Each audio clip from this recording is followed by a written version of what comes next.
Nessa aula a gente vai apresentar uma outra forma de escrever um número complexo, e essa forma a gente vai chamar de forma trigonométrica. Bom, recapitulando lá a primeira aula sobre números complexos, se você não assistiu essa aula, o link está aqui na descrição do vídeo. Quando a gente tem um número complexo z, escrito na sua forma algébrica a mais bi, ele pode ser representado no plano de Argand de Gauss, conforme mostra essa figura, né? A parte real dele eu coloco no eixo horizontal, a parte imaginária eu coloco no eixo vertical, e com isso eu tenho um ponto, que a gente chamou que é o afixo do número complexo, tá? É uma maneira de representar graficamente o número complexo, e aí, a partir dessa figura, a gente introduziu dois elementos novos associados a esse número complexo, que é o seu módulo, que é a distância do afixo até a origem do plano de Argand de Gauss, tá? Indicado por aquela letrinha grega minúscula ali, o ρ, tá? Ou então eu uso aquele símbolozinho ali para indicar o módulo do número complexo, o z entre duas barrinhas, e o argumento do número complexo, que é aquele ângulo θ indicado na figura, tá? Que é o ângulo percorrido ali no sentido anti-horário, saindo do eixo real e girando no sentido anti-horário até chegar nesse segmento que une o P até a origem. Então a gente definiu módulo e argumento do número complexo dessa maneira. Bom, então vamos estabelecer aqui uma relação entre a parte real e a parte imaginária do número complexo com o seu módulo e o seu argumento. E aí a ideia é justamente a seguinte: a gente sabe que o número complexo z, escrito na forma a mais bi, está escrito na sua forma algébrica, a é a parte real, b é a parte imaginária, e aquele ponto P da figura ele é o afixo desse número complexo, é a representação gráfica desse complexo no plano de Argand de Gauss. Bom, eu vou olhar para esse triângulo retângulo aí da figura para poder relacionar o azinho e o bzinho ao ρ e ao θ. Tá? E aí eu vou usar trigonometria para isso. Tá? Como a gente sabe que o cosseno de θ é o cateto adjacente sobre a hipotenusa, tá? E o cateto adjacente nesse triângulo está associado à parte real A do complexo, então a gente pode dizer que o A é o ρ cosseno θ. E o seno de θ, ele é o cateto oposto sobre a hipotenusa, a medida do cateto oposto está associada ali à parte imaginária B. Dessa forma a gente consegue dizer que Bzinho é igual a ρ seno de θ. Substituindo essas duas expressões na forma algébrica, a gente tem que Z igual a ρ cosseno θ, lá, no lugar do A eu coloquei ρ cosseno θ, mais ρ seno θ vezes I, no lugar do B eu botei ρ seno θ. Como o ρ ele é um fator comum, eu coloquei ele em evidência e fiquei com ρ que multiplica cosseno θ mais I seno de θ. Essa é a forma trigonométrica desse número complexo. Tá? A notação simplificada para escrever a forma trigonométrica é aquela ali, ρ cis θ. Tá? É só um jeito mais simples de escrever ρ cosseno θ mais I seno de θ. Vamos ver aí um conjunto de exemplos para que essa ideia fique bem clara para todos. Então, vou pegar o número complexo Z1, escrito na sua forma algébrica 2 mais 2i. Na forma algébrica, eu identifico parte real 2, parte imaginária 2. Com esses parâmetros, eu consigo representá-lo graficamente no plano de Argand de Gauss, conforme mostra a figura. Ao calcular a distância do afixo desse número complexo até a origem, eu tenho o módulo desse número complexo, que vai dar o ρ1, que é o 2 raiz de 2. Né? Isso pode ser obtido, por exemplo, por meio do teorema de Pitágoras no triângulo retângulo que você enxerga nessa figura.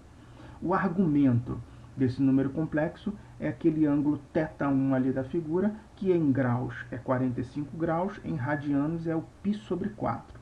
Tá? Qual vai ser então a forma trigonométrica desse complexo Z1? Tá?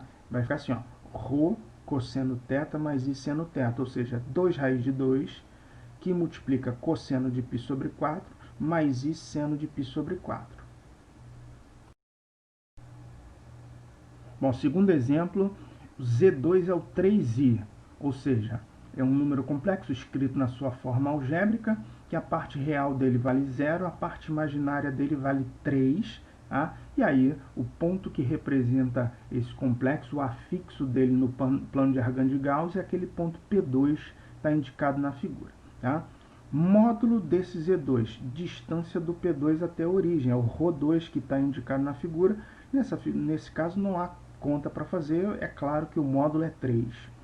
Argumento de Z2, qual é o ângulo que esse segmento que une o P2 à origem forma com o eixo real positivo? Aquele ângulo θ2 indicado na figura que é 90 graus. Em radianos é o π sobre 2.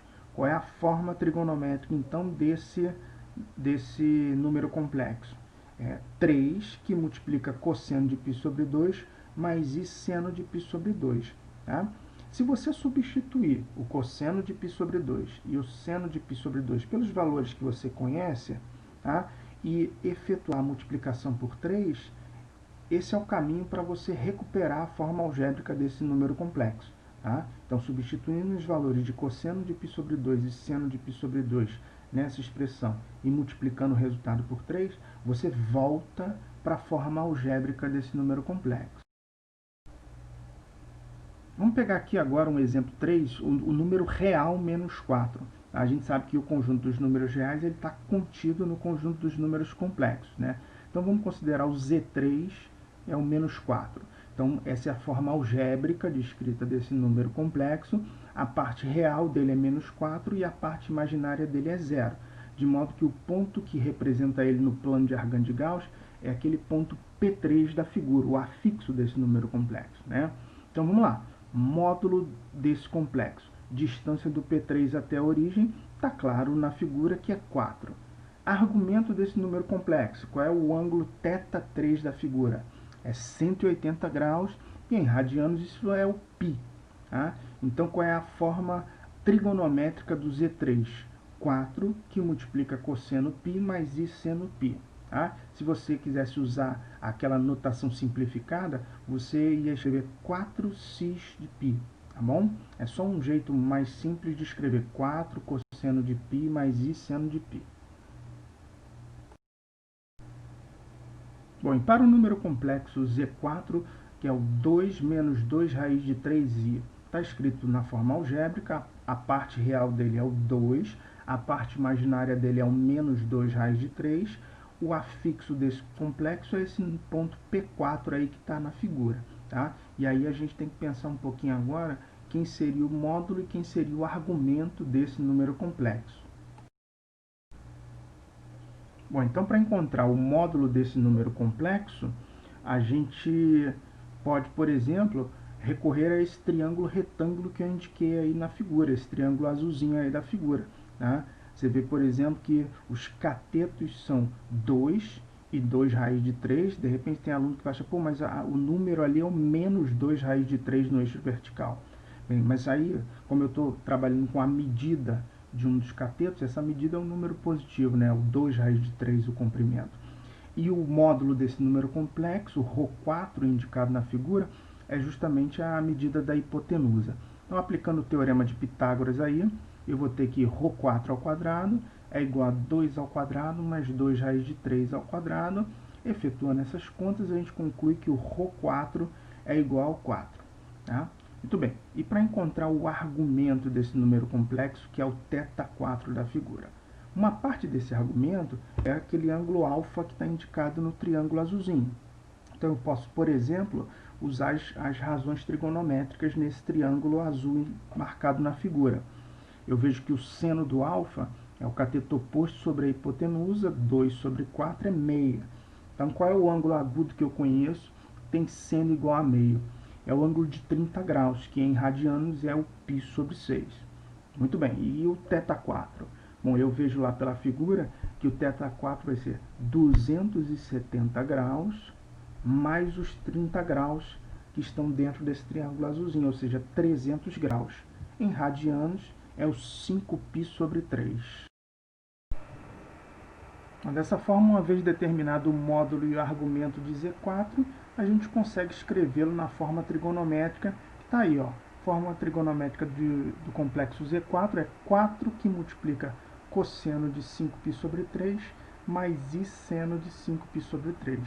Lembrando que se você substituir os valores de cosseno de 5π sobre 3 e seno de 5π sobre 3 nessa expressão e efetuar os cálculos indicados, você retorna para a forma algébrica desse número complexo. Tá? Então a ideia aqui, só para recapitular, é que na forma trigonométrica, ao invés de exibir de imediato a parte real e a parte imaginária desse número complexo, a gente exibe de imediato, a gente escreve uma expressão que depende do módulo e do argumento desse número complexo.